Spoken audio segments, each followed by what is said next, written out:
ত্রিদেশীয় সিরিজটা এর চেয়ে ভালো হতে পারত না বাংলাদেশ ক্রিকেট দলের জন্য।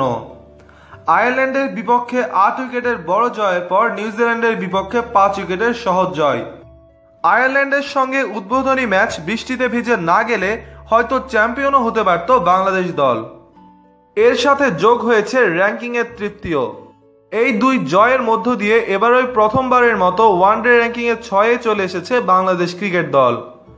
স্বাভাবিকভাবে এই অর্জনে তৃপ্ত অধিনায়ক মাশরাফি বিন মুর্তজা। ম্যাচ শেষে মাশরাফি এই ধারাবাহিকতা বজায় রাখার জন্য জোর দিলেন।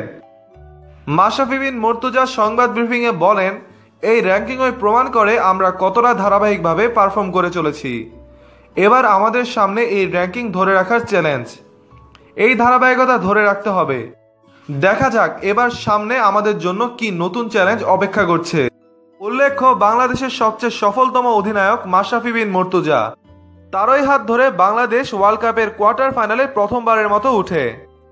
পাকিস্তানকে হোয়াইট ওয়াশ করা, ভারত ও সাউথ আফ্রিকার বিরুদ্ধে সিরিজ জয় এবং এবার বিদেশের মাটিতে প্রথমবারের মতো নিউজিল্যান্ডকে হারানো, এই সবই আসে মাশরাফি বিন মুর্তজার হাত ধরেই। আর এবার এই সফলতম কাপ্তানের অধীনেই বাংলাদেশ অর্জন করলো ওয়ানডেতে সর্বকালের সেরা র্যাঙ্কিং।